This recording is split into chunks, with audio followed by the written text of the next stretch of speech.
it took us about a couple of days to realize that it was Auschwitz. We didn't know what Auschwitz was in those days, but we didn't take us long to find out what was going on. We went down to the works and we found out. The first thing we noticed there was a terrible smell. And the Jews in the works told us it was a crematorium. We didn't know what they were talking about to start with. But after a while, we realized what was going on there. The worst part of it, as far as I was concerned, was when the crematoriums were working, because if the wind was their direction, the smell of the crematoriums, and that was sickly and unbelievable. Well, we saw all these Jews working there, and they used to be digging trenches and laying cables and all what we used to call the menial tasks, you know. To give you an idea, one of them, we had some food parcels in, so we didn't eat the German rations.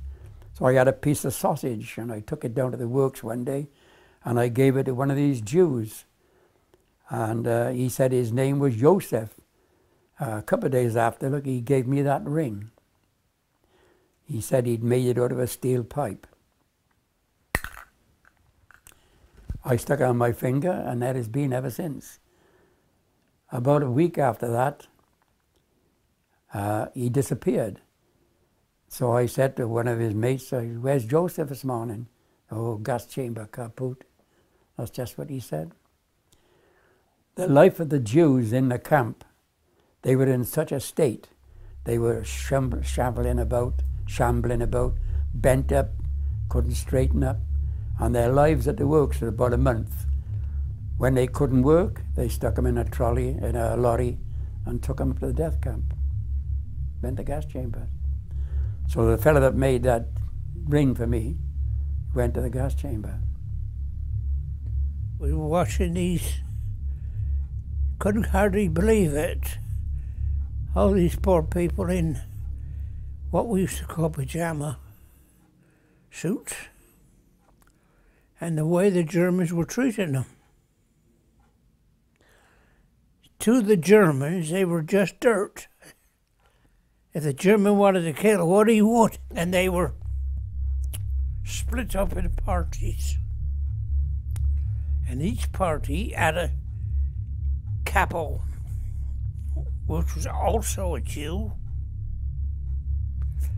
And if capo thought this gang wasn't working hard enough, he thrashed them. They used to bring horse and cart in those days, of course.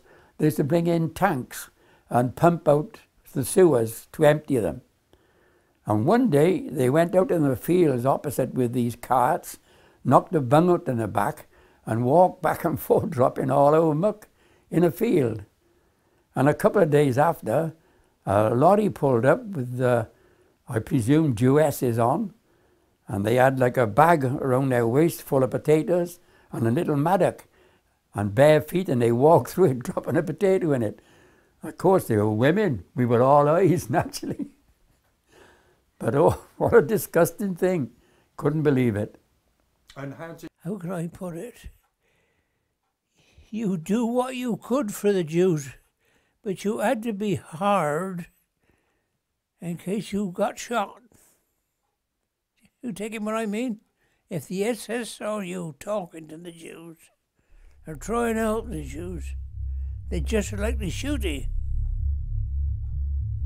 Yet you witnessed atrocities actually in the factory itself. You would have seen, as you said earlier, about the gallows with the people hanging on the gallows. Yeah. You would have heard about the gas chambers, you would have smelt the crematoria. Were you never haunted by any of that? No, well, that's not as bad as seeing your mate lying in a field where shot up and all his guts fall out in his hand. Now, to me, that's far worse than seeing some Jew who just died through exhaustion or something. That does upset me, it still does.